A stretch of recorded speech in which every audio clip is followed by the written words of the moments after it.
Hello, history nerds and historians. My name is Krystina, and I am back with another episode of Effed Up Mythology. This is where we talk about a little tidbit from mythology that's super fucked up.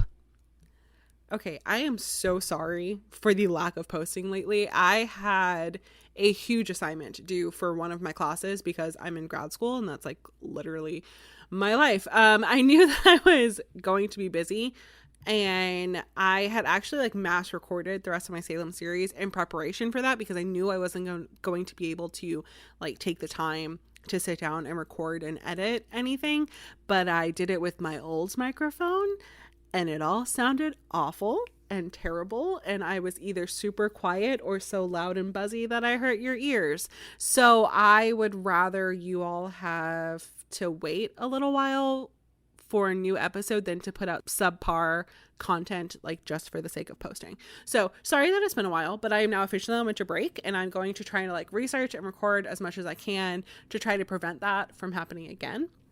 And like just for an update, I do have more of my Salem series to put out, but my life has just been like revolving around learning about Salem and talking about Salem and being in Salem and shopping in Salem for like the last 6 months. And while I love my new hometown and I love everything about it, and I take the long way to the grocery store just so that I can like drive by the witch house on my way to the store, I really want to talk about something else. I've also been talking a lot about the history of witchcraft, mainly in England, because that's what my huge paper was about. Literally wrote 35 pages on the history of English witchcraft from 1535 to 1735. And I don't want to talk about that right now either. Just a side note, I did do a brief history of witchcraft episode before, and most of it was accurate now that I've studied more about like English witchcraft and stuff. But there were a couple things that I mean, I can see why they were interpreted the way they were, and why the information that I had read recently, before I really dove into like the statistics and all of that, may have construed something the way that it did. So, you know, there were a couple things I had read from reputable sources and I heard in documentaries, but the thing with history is that new things are always being discovered. People find things all the time, or they look at things differently, and it changes the facts of history slightly, which is okay. Like that's one of the things that makes history really exciting, that you can look at documents that are hundreds of years old and see something for the first time that no one else has seen. Okay, to give an example. So I read that there was an uptick in witch trials after James I became King of England. And I had said that in my podcast about it, but that's not necessarily accurate. Number of trials were more numerous during Queen Elizabeth's reign, but because of trials like the Pendle Witches and the Matthew Hopkins trials, some of the numbers were greater after King James. Like the Matthew Hopkins trials in the 1640s account for like a quarter of the total of people who were executed in England for witchcraft. So that's where that like misconception comes from. I think now that I am even more knowledgeable about just specifically this time period, I will probably do an additional brief history of witchcraft, like Brief History of Witchcraft Part 2, not so brief witchcraft history or something like that, with more information that I have like since discovered. But that day is not today. No, friends.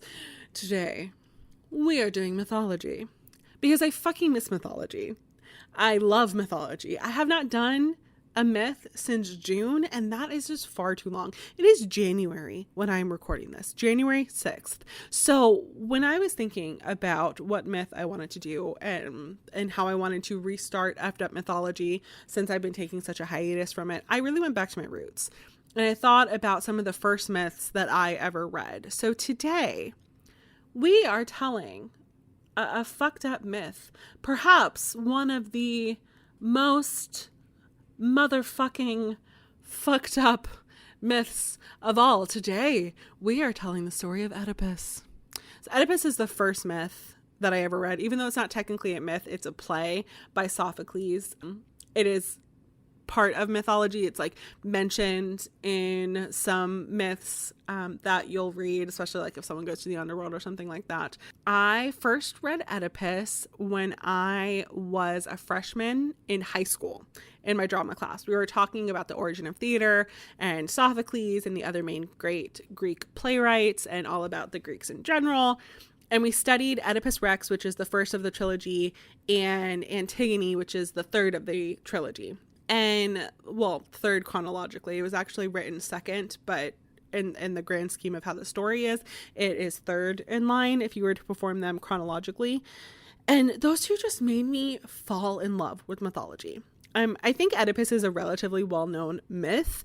It's said to be one of the best examples of Greek mythology. Of Greek tragedy. So if you know this one, please just enjoy a new retelling of it. And then next time we will do Antigone, which is one of my personal favorites. It always has been. I have to say, I think I have a soft spot because she's just a really strong female character. And I got to perform some of her scenes quite a few times when I was in high school and college.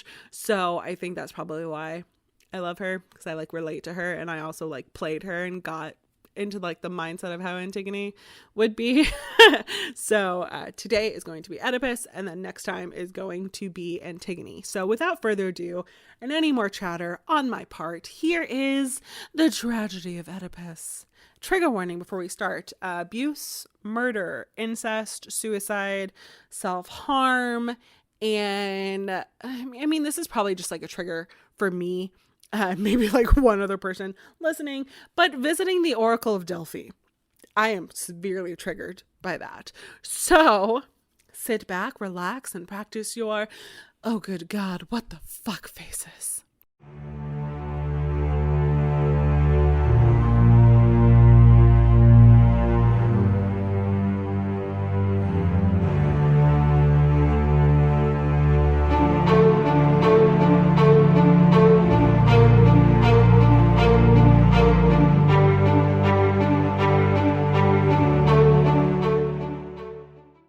Oedipus was the young prince of Corinth. He was an only child. His father was king, and his name was Polybus, and his mother was the queen, and her name was Merope. Now, he had a pretty good life. He was pretty privileged. I mean, he was a prince of a really wealthy royal family, but unfortunately, or maybe not unfortunately, I don't know, but being rich doesn't stop kids from being assholes. So the other kids in Corinth would bully Oedipus a lot and make fun of him. He got injured as a child on his feet or ankles, and that was actually where he got his name from. Oedipus literally means swollen foot. So the kids would pick on him about that, but they would also pick on him and tell him things like, well, my mommy and daddy say that the king and queen aren't your real parents. Because kids are mean. I have a kid. I spent a large chunk of my adult life working with kids, which is probably surprising to some of you considering that my favorite word is fuck. But I was a preschool teacher. I then became an assistant principal at a preschool. I started working with children with special needs after that. I really, really enjoyed it. I loved working with kids. Honestly, the only reason I stopped working with kids is because I had a kid of my own. So I have spent most of my adult life since I was the age of like 23, graduating college about a year afterwards, working with kids, and I love them, and they can be surprisingly sweet and wonderful and extremely fulfilling to work with and to teach, and they are hilarious when you talk to them, but I will never get over just how dickish they can be.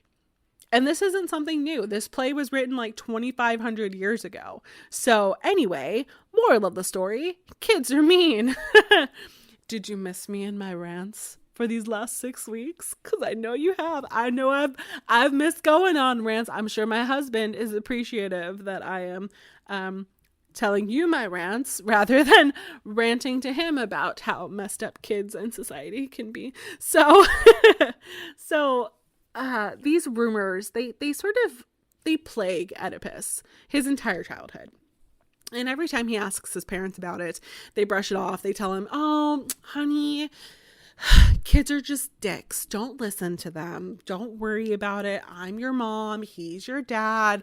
We love you very much. Don't worry about it. But it still bothers him. Like, why are so many people saying this? And it's usually just the kids that are saying it. But then one night when Oedipus is in his late teens, maybe a little older, his parents are having a party. And one of the guests get really drunk, and Oedipus said something that pissed them off, and he screamed at him that he wasn't really Polybus's son, and that he had no birthright to the throne, and that he was a bastard, and all these other really terrible things. So now it wasn't just kids spreading rumors, it was now adults that he respected also saying these things to him. So within a couple days of this, Oedipus sneaks out to go and see the oracle of Apollo in the middle of the night. Now, Apollo is the Greek god of many things, but one of the things that he reigns over is the power of prophecy.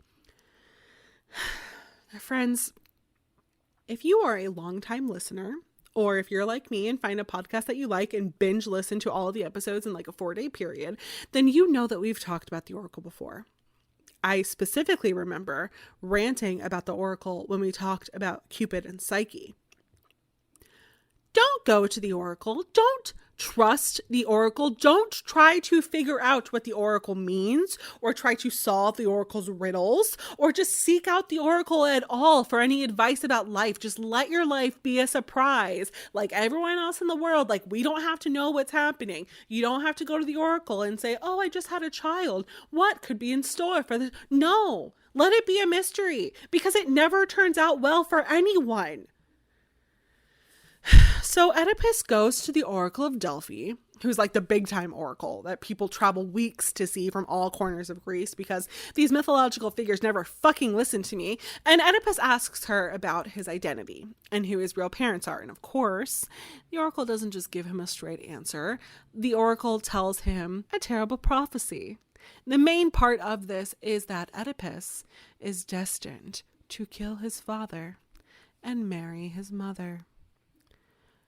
And Oedipus freaks the fuck out and immediately decides he's never going back to Corinth. He's like, if I'm not there, there's no way that I can kill my father, and there's definitely no way that I can fuck my mother. So Oedipus is wandering around Greece, trying to find a new home far, far away from Corinth.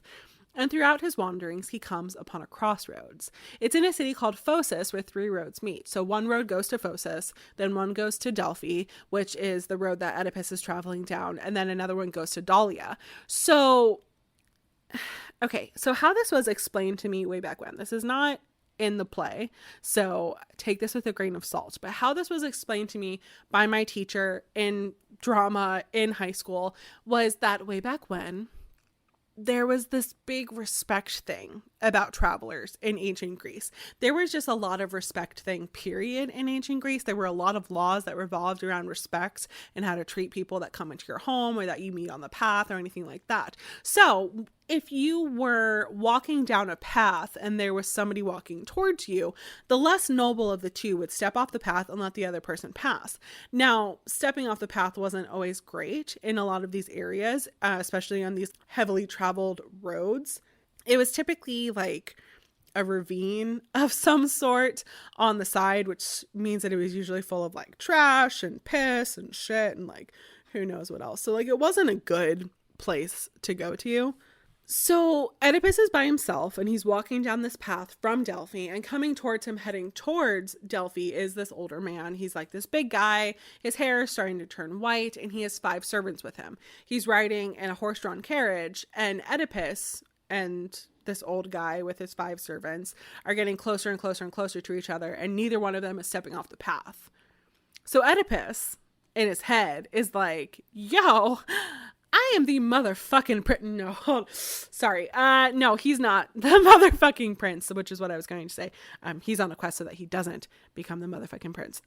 So Oedipus is like, yo, I am the fucking prince of Corinth, just the fucking prince. There's no mothers or like motherfucking involved in this. He is just the prince of Corinth. And he thinks to himself, I am clearly the more noble person. I am a fucking prince. So he's trying to walk past this carriage being like, oh my God, you're being so disrespectful. I can't believe that you wouldn't step off the path for me. And as he's doing this, he's ignoring the driver who starts shoving him. And the old man who's in the carriage, who is like, probably some nobleman in himself, but he's probably not a goddamn prince, takes this whip that he has and he hits Oedipus upside the head with this whip. And Oedipus retaliates now in self-defense. He's being attacked by multiple people. So he uses his walking stick and he knocks the old man off of the carriage and it descends into fisticuffs. By which I mean murder. 'Cause Oedipus just like murders the shit out of all of these people. And then decides that he's just going to kick the bodies of these men into the shit-filled ravine next to the path. Like, well, you could have stood here for a moment, but now you're just going to be here for the rest of eternity. Which not only is like really disrespectful just in general, but it's especially uncivilized to the Greeks. Because if you don't get your burial rights, you can't go to the underworld, or you have to wait a really long time before you can go to the underworld. Like, there are some times where I read it where you can't go to the underworld at all. And then there are other times where you like spend 100 years on the shores of the river Styx and it's just endless suffering. And you're constantly just watching people get on the boat and ride down the river Styx to the underworld. And you are just sitting there and you can't do anything. So it's extremely torturous to do that to someone with this extreme belief in the afterlife that these people have. And it is very offensive to the gods, literally an offense to the gods. So Oedipus continues to wander around a little bit more, and he hears word that there is a sphinx that is taking up residence outside the city of Thebes. So the story goes that Hera sent the creature as a punishment to the city for this long forgotten crime. It was most likely something like a lack of an offering from a king or something like that from like years and years before. Perhaps it could have been something else. This city is already like kind of in disarray because the king has recently died and his widow is not able to like take the throne all by herself. So her brother Creon is sort of helping run things. And then the Sphinx descends and it's terrorizing the people within the city, but it's also not allowing anyone else to enter the city because when people try, she asks them a riddle. And if they don't get it correct, then she eats them. The Sphinx has the face and chest of a woman, the body of a lion, the wings of an eagle, and sometimes is described as having the tail of a snake. And she is everything that I aspire to be in life. So Oedipus, with the vigor and hubris and stupidity that only a young man could have, makes his way to Thebes. He approaches the gate, steps over the bones and the remains of all those who have failed before him, and he walks up to the Sphinx. The Sphinx, sexy beast that she is, licks her lips and asks her riddle. What walks on 4 legs in the morning, 2 in the afternoon, and 3 in the evening? Now I'll pause for a moment for those of you who don't know this myth so you can try and guess.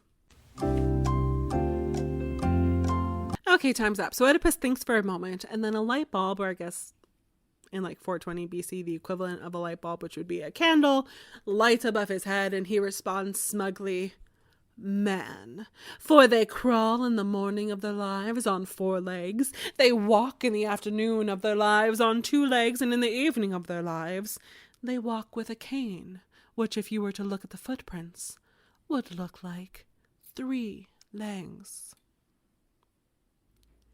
The Sphinx cannot believe her beautiful, sexy ears. No one has ever been able to solve her riddle before. What is she going to do now? What is her purpose in life? Well, obviously nothing. And considering she's a female and she serves no further plot point to this story, the Sphinx flings herself off the high walls of Thebes and commits suicide.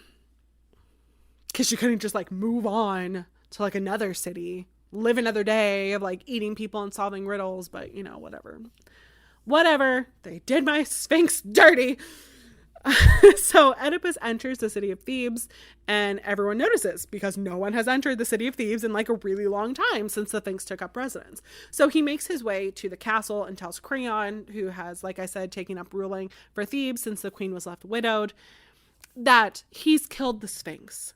And in reward, Creon gives him his sister Jocasta, the queen, because let us not forget that this is Greek mythology, and in Greek mythology, women are property and have no agency over their lives and can be given away willy-nilly as rewards for anyone who slays a beast or solves a riddle or is just there and has a penis. So Oedipus and Jocasta get married. He becomes king of Thebes, which is actually it's not too bad of a marriage.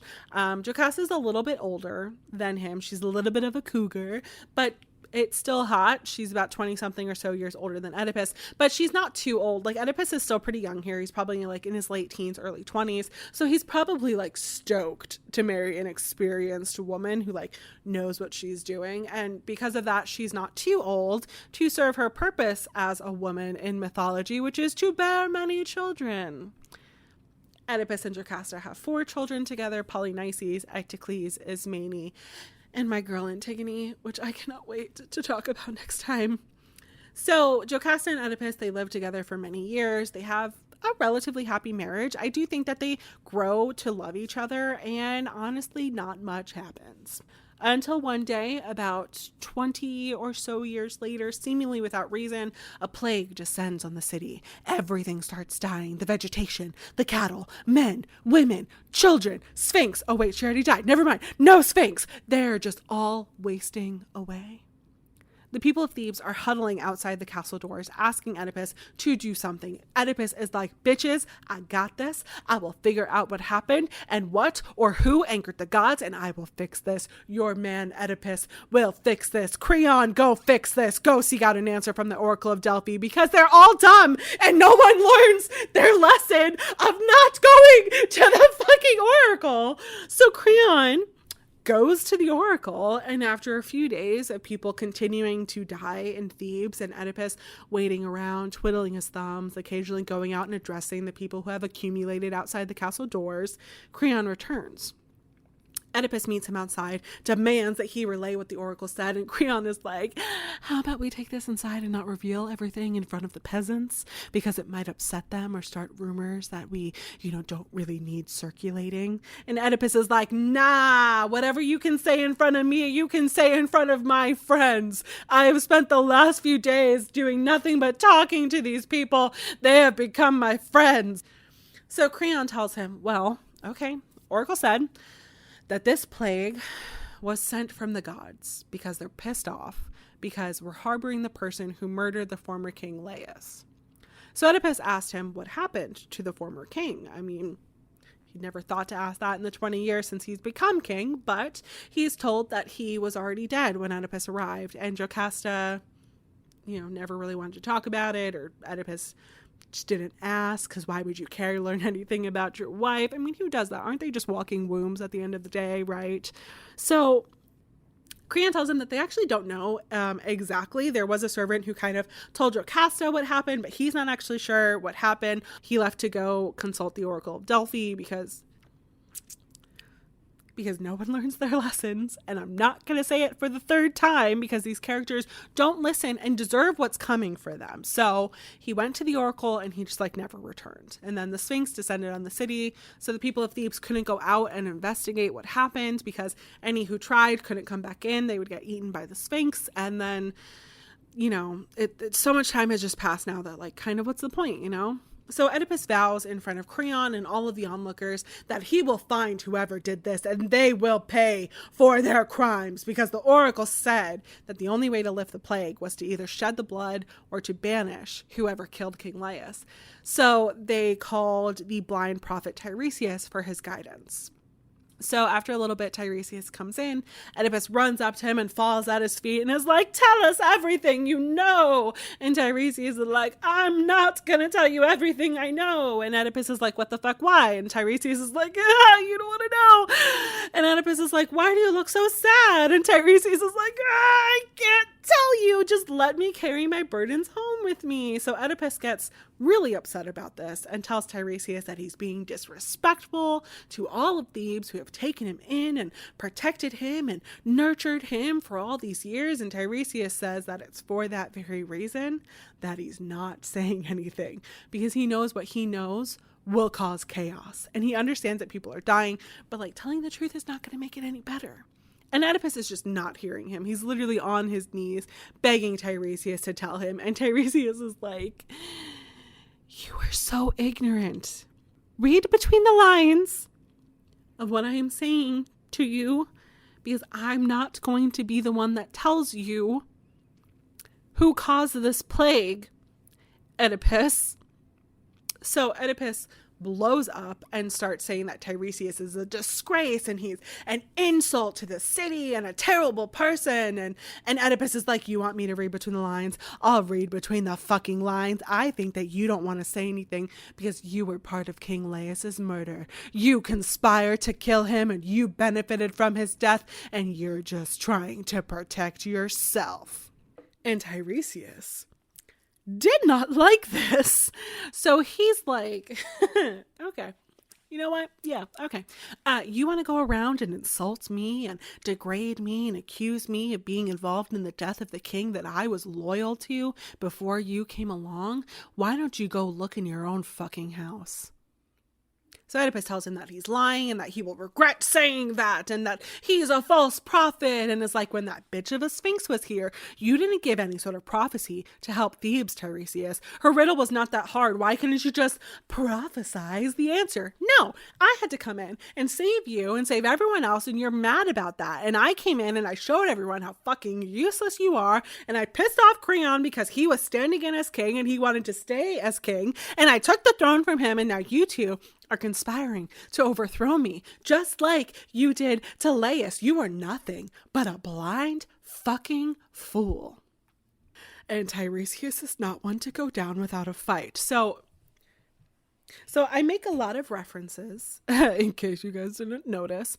And I feel the need to like justify this next reference. So, okay, I went to high school from 2006 to 2010.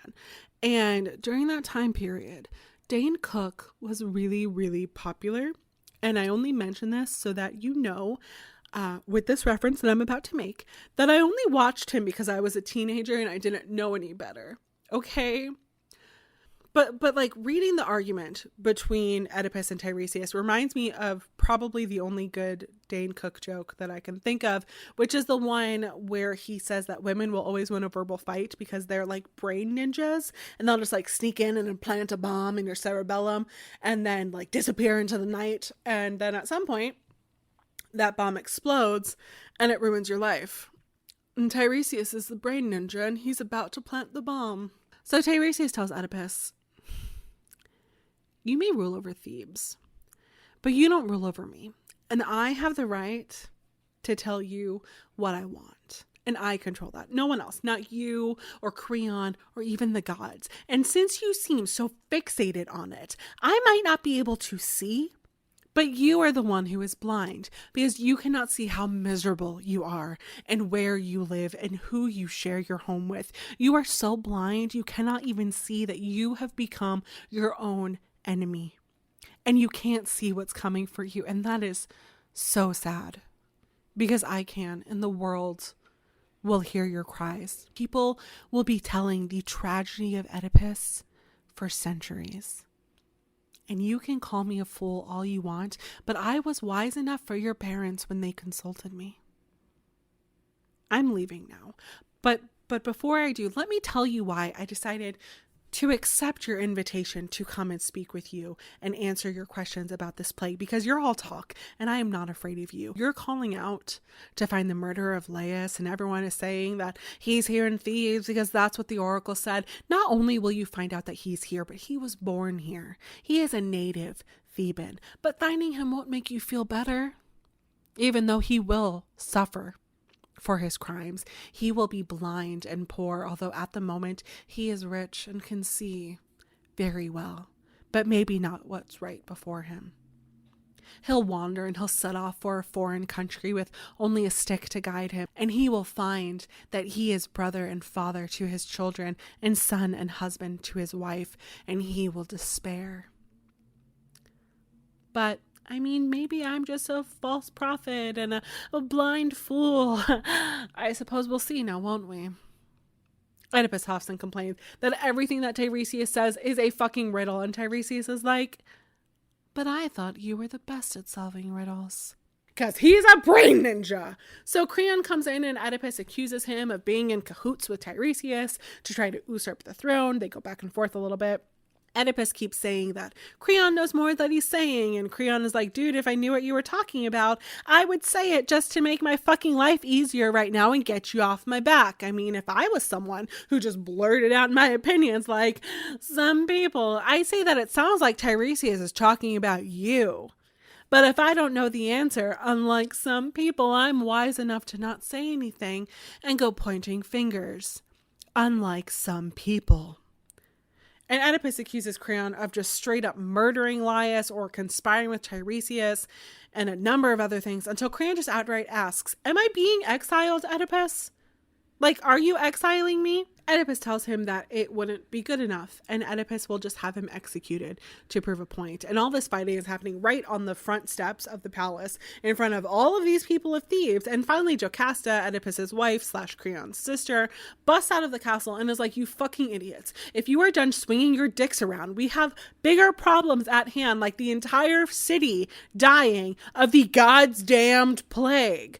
Oedipus says Creon committed treason. She hears what Creon has to say. She takes Creon's side, tells Oedipus to back off. And all the onlookers on the step of the palace are like, please just listen to your fucking wife already and stop.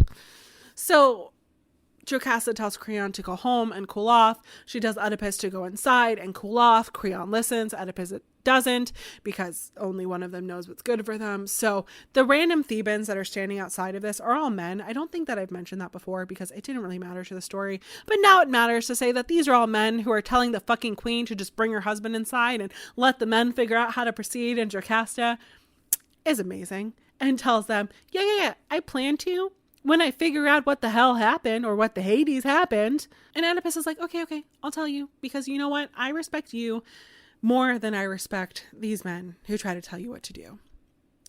And finally, there's just a moment of respect for a woman and a moment of putting down the patriarchy and disregarding misogyny, and just a moment. No, look, it's fleeting and it's gone. So Oedipus tells Jocasta that Creon is insinuating that I'm the one who killed Laius because of everything that Tiresias said, and I just can't believe it. So Mrs. Robinson tries to console her husband and tells him that prophecies aren't always right. Years ago, when Laius was still alive, he consulted Tiresias, who told him that our child was destined to kill him. But our only child died when he was a few days old, and we never had any other children. And then, years later, Laius was killed at the crossroads of Phocis. Oedipus pauses. I'm sorry, love. Where did you say that he was murdered? She said that there was actually only one survivor. There was a servant who snuck away in the middle of the fight, and he said that it happened at the crossroads of Phocis on the way to Delphi. Oedipus asks her how long ago he was killed. She said it was right before Oedipus came to Thebes and solved the Sphinx's riddle. Then Oedipus asks her what he looked like and who he was traveling with. And she's like, dude, we've been married for years. You're just now asking me these questions? Like, why are you so interested at this moment when we have bigger fish to fry? Okay, he was a bigger guy. His hair was starting to turn white. I think on that trip he had like 5 or 6 people with him, and he was riding in a carriage. Oedipus asked Jocasta how she knew all this information. She told him soon after Oedipus came and rescued the city from the Sphinx that one servant that had escaped finally was able to come back. He told her what happened. And then he saw that you were the new king, and he was just so distraught about everything that happened. He begged me to allow him to go be a shepherd in the fields away from the palace. And I thought that he had been through enough trauma and that he deserved a more relaxing life out in the fields. So Oedipus looked like he was going to be sick, and he told her that he was afraid that Tiresias was right and that he was the one who killed Laius, because before he came to Thebes, something just like that happened, but he didn't know that there was a survivor. And he had no clue who this old guy was who physically assaulted him, who he killed in self-defense. So he asks for the servant who was there when it happened, who's now a shepherd, to be summoned to the palace. But if it is Oedipus who killed Laius, like, what is he supposed to do? Is he supposed to leave his home, give up the crown? Where is he supposed to go? He can't go back to Corinth, where he was raised, because he fled there so that he wouldn't fulfill the prophecy. So if he goes back, he might end up killing his father and marrying his mother. He might just be driven mad by the gods and have no choice whatsoever. But Jocasta tells him that it had to just be a coincidence, because the prophecy on their part said that Laius would be killed by his child. And that baby, their only baby, had died a long time beforehand. So he had nothing to worry about. But as they're talking and sort of arguing back and forth and talking about prophecies and all the terrible decisions that they made that led to their going and seeking out the oracle and receiving these prophecies, a messenger comes in and tells Oedipus, I'm so sorry, and I hate to be the bearer of terrible news, but your father, Polybus, has died. And Oedipus is like, yay! That's amazing news! This is great! Much to the messenger's confusion. Oedipus asks him if Polybus died from like an illness or an accident, or, was he just like so heartbroken over not seeing Oedipus anymore that he died from grief, and therefore like technically Oedipus could have been the cause of it in some way, shape, or form. Like, if you look at like the loopholes and like, like the hidden context and like the footnotes at the bottom of it, messenger just tells him he was old, he got sick, his body couldn't take it, it was natural causes, it's fine. And Oedipus is like literally doing a happy dance, and the messenger is like, woohoo, yeah, you're king of Corinth now? Like, is that why we're happy? Yay. And Oedipus tells him it isn't that. He's just happy because he never fulfilled the oracle's prophecy to kill his father and marry his mother. And then unless Polybus died of some like loophole way that Oedipus could have been responsible for it, that he was free. And when he chose to flee all those years ago, that it was the right thing to do. The messenger asks him, is that why you fled in the middle of the night without saying anything to anyone, without even saying goodbye to your parents so long ago? And Oedipus is like, I mean, yeah, I'm not the best guy, but I'm not going to kill my dad and marry my mom. So, I mean, what other chances did I have? But the messenger is like, oh my gods. If I would have known that that's why, I would have come here a long time ago to quell your fears. Polybus and Merope were not your parents. You had no reason to worry. And Oedipus is like, what the fuck are you talking about? Of course they're my parents. They raised me. I was next in line for the throne. They called me son. And the messenger's like, yeah, of course. They loved you as a son. They raised you as their own. But like biologically, like technically, they weren't your parents. They were your parents, but like, like to the gods, they weren't your parents. Biologically. So Oedipus asks him how he knew this and why nobody told him this growing up. And the messenger tells him this tale about how one day he was on Mount Cithaeron when he heard a baby crying. So he went to see what was wrong, and he found a man who was holding this small child, and the man was clearly distraught. The child was only a few days old, and his feet had been bound so tightly together that the baby couldn't move, and he was just screaming in despair. This man gave the newborn to the messenger. The messenger didn't know what to do, so he went to King Polybus and Queen Merope, and he showed them this small unfortunate orphan that was going to be left for dead on the mountainside. And I mean, they could never have children of their own, and they felt that it was a gift from the gods, and they took this baby in as their own and raised him so that he would never know the difference, and everyone who knew the truth was sworn to secrecy. Oedipus is confused and keeps asking questions to the messenger, but Jocasta, who is probably the only intelligent one in this group, urges Oedipus to stop asking questions and stop thinking about it. And Oedipus is like, nah, bitch, if I want to keep asking questions that are leading to a very obvious conclusion that I'm just not able to figure out, even though you and everyone listening clearly knows how the story is going to end, and I am going to keep asking these questions. And Jocasta is like, I think you should really listen to me about this one, honey, darling love of my life. And he's like, this is all just stressing me out. And although I am very good at riddles, I am not very good at inferring things that are very obvious. I am book smart. I am not street smart. I need someone to just tell me what is happening. And Jocasta tells him that he is a poor and miserable man, and there is nothing else that she has to say to him, and nothing that she will ever say to him again. And she goes into the castle just as the shepherd that was there when Laius was killed enters the room. And immediately the messenger from Corinth, is like, that's the man. That's the man who gave me the baby on the mountainside all those years ago. And the servant is just like, what the Hades did I just walk into?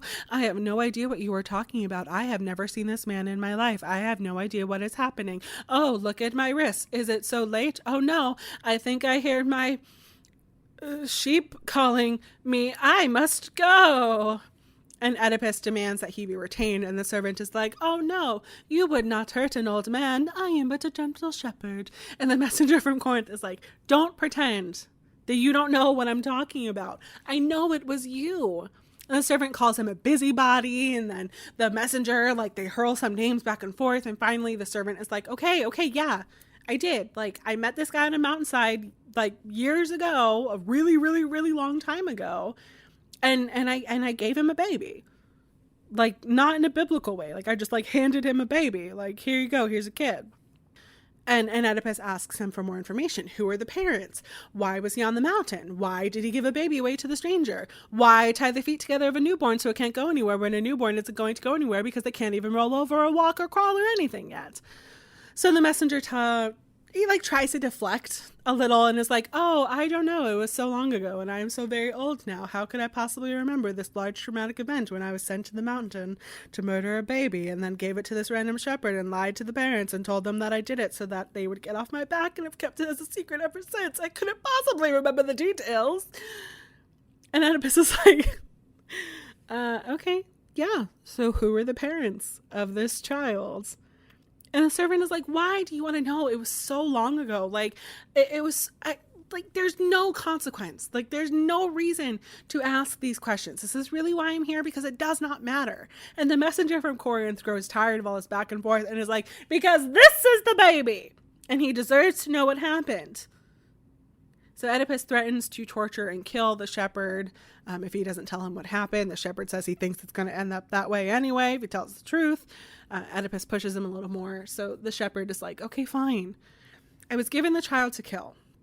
The father demanded that the mother kill the baby when it was born because there was a prophecy that this child would kill his father. But the mother couldn't bring herself to do it. So I took it on the mountain to kill it for her. But I couldn't bring myself to do it either. So I bound its feet tightly and I was just going to like leave it on the mountain and let it die of like exposure or whatever. Just leave it up to the gods at that point of how this baby's life would end. But I mean, this guy came in and I gave him the baby with the hope that he'd take him far, far away. And then years later, I was with Laius when he was traveling to Delphi and I was able to escape in the scuffle of it. And when I was able to come back into Thebes, I thought it was you who were king, and I didn't want to bring attention to it in case you sought revenge out on me. So I asked Queen Jocasta to send me away because, my king, you are the same man that I met on the path who killed Laius and his men. And if you are really this child that this man says that you are, then I am so sorry, because the prophecy has been fulfilled, and it was your father that you killed that day on the path to Delphi. And when you became the king here, you married the queen. You married your mother. So Oedipus enters the castle to go ask Jocasta to hear her side of the story and finds that she's locked herself in the bedroom, but he can't really hear anything, so he's knocking on the door. Jocasta, honey, sweetie, possibly mother, open up the door. I have some questions. And she doesn't answer. One of the servants said that she ran in there, she slammed the door behind her, she engaged the bolt so no one could get in there, and they could all hear her screaming and crying. She called out to Laius and she cursed him, and then she cursed her womb, and she cried about their child that they had together so long ago, and then everything went quiet. So Oedipus grabs some things and he knocks the door down and he sees her hanging from the rafters, and he screams. He demands a sword, he cuts her down, and he cradles his wife/mother in his arms, and that brain ninja bomb that Tiresias planted detonates. He thinks of what Tiresias said about being ignorant and miserable and a fool and blind. Oh, so blind. The answers were there in front of him so clearly, and he refused to see it. So blind. And he looks down at that woman that he once loved as a wife and as a partner that he trusted and respected more than anyone, and yet could not see the similarities in himself to this woman who birthed him into the world so blind, so miserable. Everything is tainted now. Nothing could bring him joy. His children, who he loves more than life itself, he can't even bear to look at, knowing now what their parentage was. This beautiful city that he saved from the Sphinx, that he swore to protect, is now tainted, knowing that he only obtained this power by killing his father. And how could he even look at his subjects again after he made such a show of bringing Laius's murder to justice, even when Tiresias was making it so obvious, and he just refused to read between the lines. So blind, and all he could feel was despair. He thought about joining his wife in death, but how would he ever look upon his mother and father in the underworld? How could he ever pay retribution for what he had done, even though he had done so unknowingly?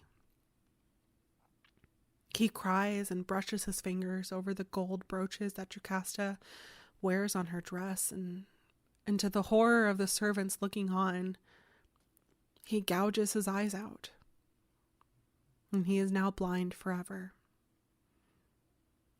Once he's done doing that, he abdicates the throne and demands to be brought to justice. Creon comes back, being the only guardian of Thebes that can make any judgments now at this point, and Oedipus asks Creon to bury Jocasta. Make sure that she receives all the funerary rites. He tells Creon that his two sons, Eteocles and Polynices, are men. They're most likely late teenagers, just like Oedipus was when he left home all those years ago, and they can take care of themselves. But he asks Creon, he begs Creon to take care of his two daughters, Ismene and Antigone. They were so close to Oedipus. They shared everything with him, and without him, he's concerned for their safety and well-being. He asks to be with them one more time, to embrace them one more time, and then requests to be banished to Mount Cithaeron, to suffer the rest of his days in the place that was intended to be his grave when he was an infant and brought to the mountainside by a servant after a prophecy. And the play ends with Oedipus embracing his daughters, lamenting over their fate and his, and begging Creon to take pity on them before they all retire into the castle to determine Oedipus's fate. Now we will discuss his fate and the fate of his 4 children and all of the events that happened afterwards in the next episode. Thank you so much for listening today. If you have a story from history or mythology that you'd like to hear me discuss, please reach out. All of my contact information is in the description. And if you like what you heard and you'd like to hear more, please consider subscribing or leaving a review or joining my Patreon, where you would get all kinds of perks, including access to the next episode before everyone else.